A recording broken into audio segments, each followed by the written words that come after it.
През 15 май 2025 година, преди село Чеканец, община Драгоман, Софийска област, пътя, снимала съм и друг път, отново правим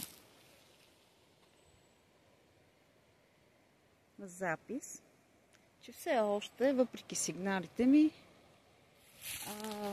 тези боклуци продължават да стоят тук, изхвърлени.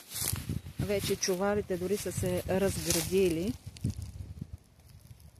Ето може да ги видите.